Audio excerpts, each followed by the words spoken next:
It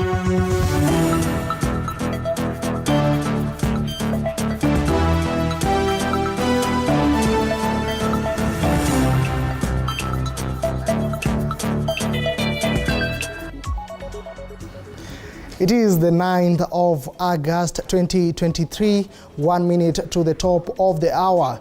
Time to bring you up to speed on what has been taking shape across the country. A lot has been happening, and you're right on time here on TV47, the right and the correct place to place you ahead of the curve and tell you what has been happening and what concerns you as a person living within the borders of Kenya and even news beyond the borders. But more specifically, you can also interact with us with our social media handles at the bottom of your screen, and also with my social media handles, that is at Moige William across all social media platforms. My name is Moige William. Welcome to the broadcast. This is News Now here on TV47. Now, top on our forecast this afternoon, even as the bipartisan talks are ongoing at the Bomas of Kenya, President William Ruto and his allies on his last day of his tour in the Mount Kenya region has insisted that there will be no power sharing or a handshake between the government and the opposition. The president spoke when he commissioned the Narumoru Level 4 hospital in Kieni constituency and the launch of an affordable housing project in Gishugu town. The hospital, which is a major boost to the health sector in the area, will provide inpatient and outpatient services to residents. The hospital will contribute to achieving universal health care. Additionally, the president will commission the Karimenu Water Project in Goingwa and the affordable housing project in Thika Town constituency.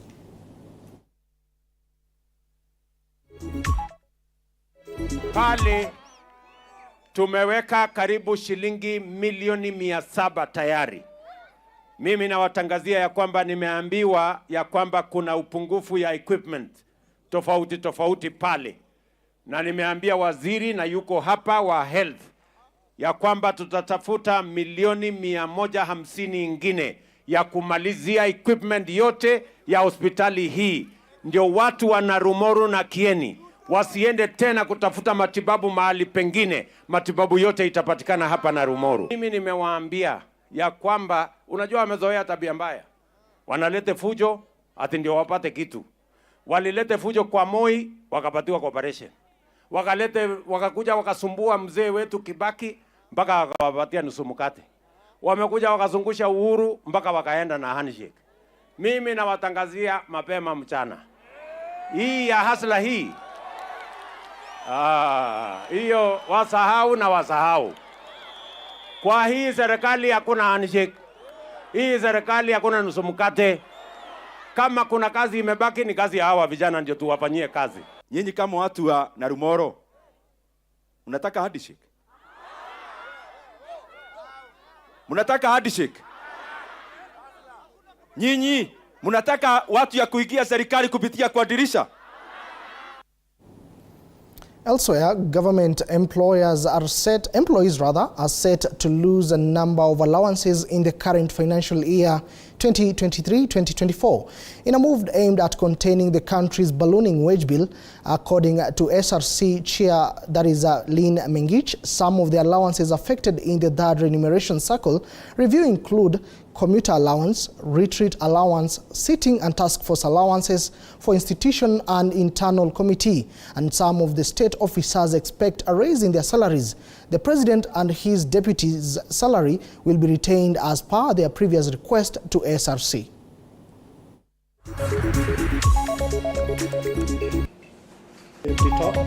KICKOFF,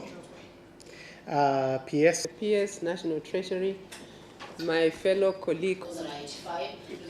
Phase 1, which was implemented in the last financial year, 3 allowances ceased to be payable. These are plenary sitting allowances, ministerial allowance, which resulted in an annual total cost saving of 1.7 billion, and taxable car allowance resulting in a cost saving of 9.7 billion over a 4-year period. Commuter allowance is this being reviewed? No. The reason is a question about affordability.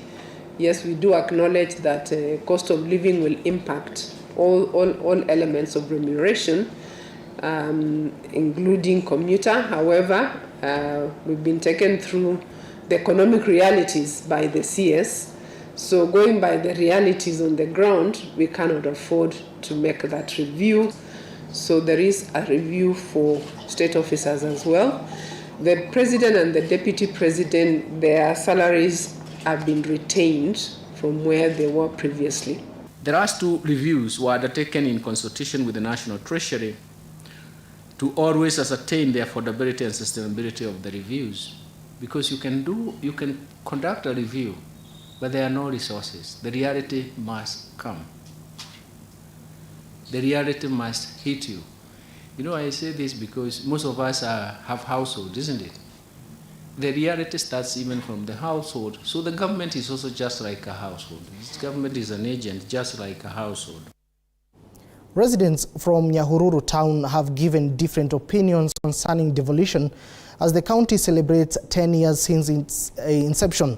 Speaking to media, Winnie Njehia from Igwamete area noted that devolution has contributed largely to the county's development as many services are now available locally. Furthermore, she added that this has been achieved through establishment of public participation forums where residents are required to give their views and contributions towards what and how should be done. Here, sisi tunajifunia kuwa na devolution katika nchi yetu ya Kenya. Kwa sababu sasa tunaona vile tulikuwa tunaenda kama ni mabarabara, ni lazima tukikojea mpaka rais akuje tumwambie tuko na shida ya mabarabara. Siku hizi hapana. Devolution iko karibu na sisi. Tunaweza kunegotiate katika mikutano ile tunaitwa na governor, inaitwa public participation. Tunaenda huko, tuna sensitize watu wetu. Tumeona devolution ikifanya kazi. Isipokuwa kuna ministry zile ziko ndani ya devolution. Tunaona kama ministry ya health, hiyo tu ndio imebaki kidogo. Tunaona hiyo tungependa iwe kwa national government, kwa sababu tunaonaga kama ukienda kwa hospitali, tunaona mambo ya hospitali bado haijakuwa kabisa kama vile ilikuwa kwa national government. Pesa mingi zinaangamia kwa magavana, maseneta na wale waliochaguliwa. Haifikii wajiko wa kawaida. Ukienda hospitali utakuta kwamba kuna mtu anakufia hospitali juu ya bill inaweza lipwa na county government. All right. Elsewhere, Wiper leader Kalonzo Musyoka has emphasized that the bipartisan discussions prioritize the nation's well-being over individual concerns in his opening remarks. Kalonzo underscored that the matters convening them at the Bomas of Kenya should serve to unify rather than further divide them as leaders. National Assembly Majority Leader Kimani Ichung'wah, on his part, asked leaders from both sides of the political spectrum to wholeheartedly commit to the process. They have affirmed that the discussions will not entertain power-sharing arrangements or any self-serving interest in their negotiations. Our very own George Maringa has been keeping tabs on this particular story. He had set camp at the Bomas of Kenya, and he will be bringing us more details in our subsequent bulletin. Now, moving on. The National Industrial Training Authority, that is NITA, is working with the technical vocational education training institutions, those are TVETS, to continually improve offering of relevant skills to Kenyan youth as a strategy to close the practical gap in the country's labor market and ensure that creativity and innovation are central to the new curriculum. Chichi Josephine tells us more. Chairperson Tunita Adenur Ali disclosed that there is need to be a collaboration with TVETS to provide young people with competitive skills for self-employment or jobs in the informal sector and to make vocational training appealing to the youth. The skill development and transformation is crucial for our country, economic growth and development. It has been identified as one of the key drivers for the employment opportunity in our country.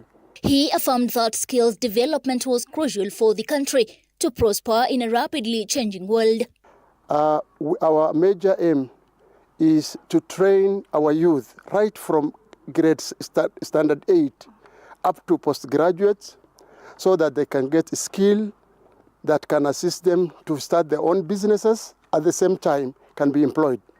This is where the bottom-up economy is. He spoke at the Kenya Industrial Training Institute in Nakuru when he oversaw a trade test for 626 candidates from 21 centers.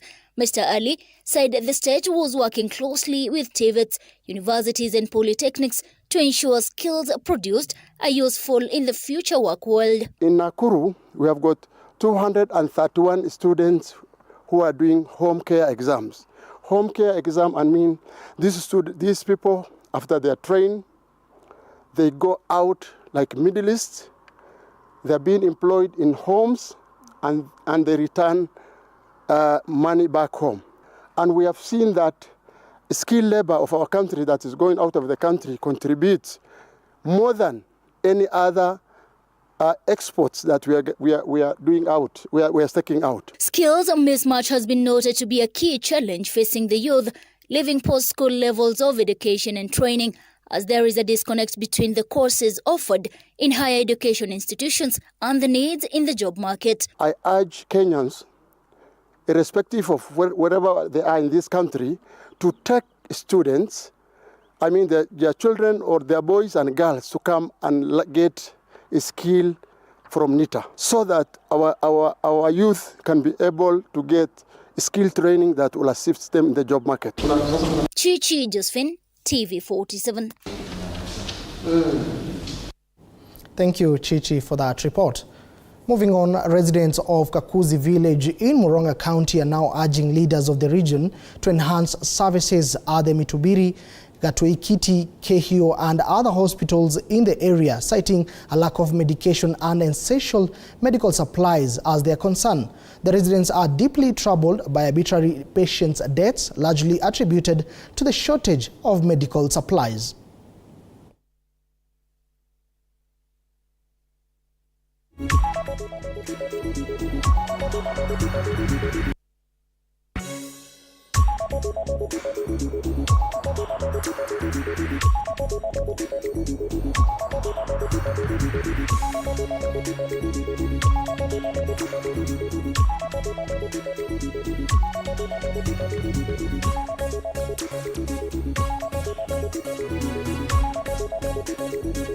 Venye tumekuja tukasikia MCA amepiga simu akasema hakuna uchaguzi kwa sababu MCA kuna mtu yenye alikuwa ametaja, yeye mwenyewe alikuwa amechagua ndio awe hapa, amemchagua yeye mwenyewe. Na sisi kwa mpango yetu na kwa maoni yetu tulikuwa tunataka maendeleo kwa hospitali. Ile mambo imeleta shida saa hii. Tulikuwa leo tuwe na uchaguzi wa chairman ama bodi ya hospitali yenye itakuwa ikituongoza kwa muda. Kirifaiwa mtoto wafiki anakufa kwa barabara. Vile kama wiki mbili zimeisha, tumekuwa na mazishi all over. Mzazi amekufa akiletwa hapa, ilikuwa shida kidogo, alifikishwa hapa hospitali lakini hakukuwa na dawa. All right, let us take to that particular issue of health matters and also to a nearby county, that is Embu County. Residents have decried poor health services as they have to walk long distances to seek medication in Embu. Residents living in the semi-arid region of Mbondoni area of Makema in Mwea sub-county, Embu County, have decried the marginalization of health services, saying they are suffering as they have to walk long distances to seek medication. The locals said many people are suffering since they cannot move either Machakos or Kirinyaga counties to have better care due to poverty levels in the area. Mfikie Her Excellency our governor aweze kutufikishia kutuongezea madaktari katika hii hospitali yetu ya Mbondoni. Tumekuwa na shida mingi kwa wakati mwingi, so tunamuomba kwa heshima, na pia tunamshukuru kwa tumeona amekuwa akifanya kazi mingi, lakini tungemuomba kwa hizo kazi zake anafanya aweze kutuongezea madaktari na pia aweze kutuongezea maendeleo katika hii hospitali yetu. Sisi watu wa Mbondoni hatukatai, tunaletewa mandawa, lakini wacha tuletewe zile mandawa zinafaa. Tuache kuletewa zile mandawa zingine unaona ni kama wana dispose. Zile dawa hazitumiki kwa ile wakati, yani hazitumiki sana. Nituletewe zile dawa, kama ni watoto waletewa antibiotic, kama ni paracetamol, hivyo. Watu wakubwa tunaomba pia hivyo. Kuna ile mahali pako na hospitali ni karibu kilomita 100 kutoka hapa kuenda Embu, ni mbali sana. Na mtu anaweza kujifanya akikonjeka anajaribu vile anaweza anakuta hana pesa za kuenda hata kupika Embu, hawezi kupika. Basi watu wake watakaa naye hapo nyumbani akiwa mgonjwa. So kwa hivyo twaomba ulete madaktari tupimwe vizuri, ndio tuanje safari mzuri ya serikali ile tuko naye. Tukiwa na serikali tuwe ni watu wako na uzima wa mwili.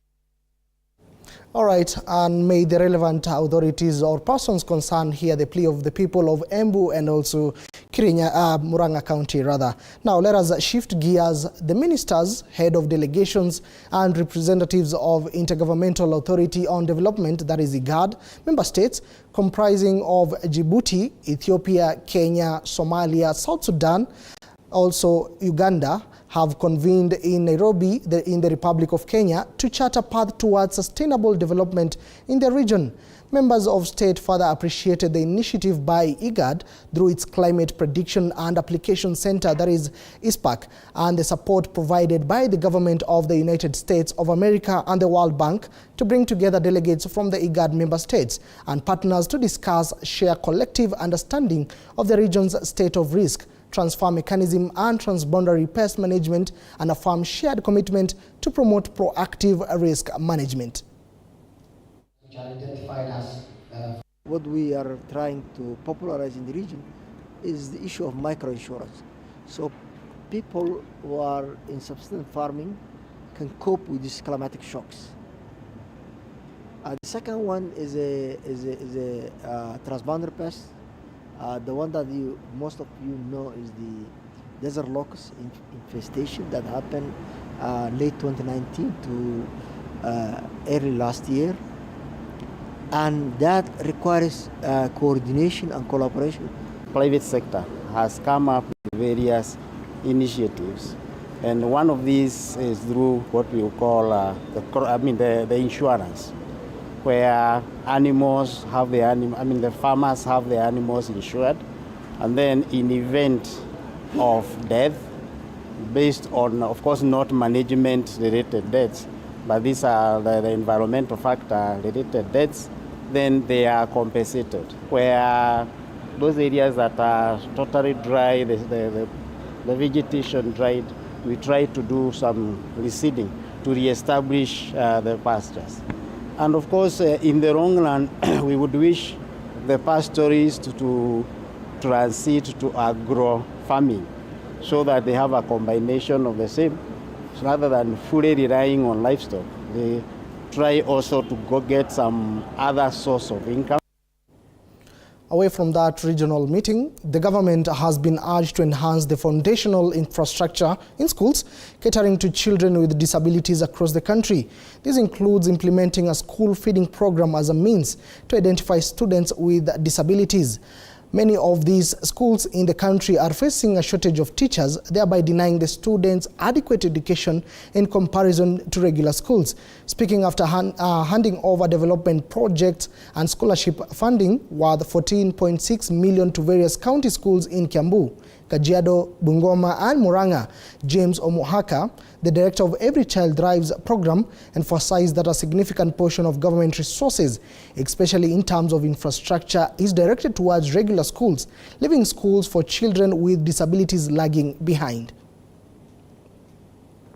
Program, because we believe that only when the children's stomachs are full, only when they have the right nutrition, will they be able to study, pay attention in school and learn. They built that block and they equipped it for the learners. They also built, they also equipped the kitchen with the modern stoves. And today we are celebrating